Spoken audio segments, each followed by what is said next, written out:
हिंदुस्तान में कौमी यकजहती को अंजाम देने वाली तंजीम का एक वफद अजमेर शरीफ पहुंचा। तंजीम राष्ट्रीय सर्वे धर्म संसद ने मजहबी दुश्मनों को अमन मोहब्बत का बड़ा पैगाम दिया। इस वफद में तंजीम के कौमी कन्वीनर महर्षि भृगु पीठाधीश्वर गुरुजी गोस्वामी सुशील महाराज समेत दिगर मुल्क के संत शामिल रहे।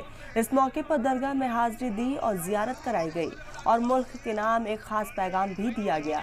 साथ ही मुल्क में अमन, सुकून और खुशहाली की दुआ भी की गई। इस वफद में दूसरे मजहब के 12 मेंबरान और शामिल रहे। तंजीम के वफद ने यकजहती की आवाज को बुलंद करने और नफरत की सियासत पर बैन लगाए जाने पर भी जोर दिया।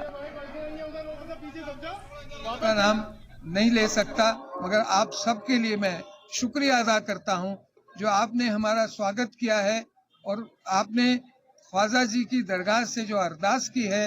खास तौर पे सलमान चिश्ती जी जो हमारे साथ हमारी जमायत में भारतीय सर्वधर्म संसद में हर जगह पहली पंक्ति में आके खड़े होते हैं और दुनिया में अमन और चैन का काम करने में हमारी बहुत मदद करते हैं। तो मैं ऐसा मानता हूं जितने भी खादिम हैं, जितने भी बड़े धर्मगुरु हैं दरगाह के, उन सबका वो हमारे साथ प्रतिनिधित्व करते हैं, सबका आभार प्रकट करते हैं और ख्वाजा जी से फिर कहते हैं इस देश को अमन, चैन और अपने चरणों में जगह दें।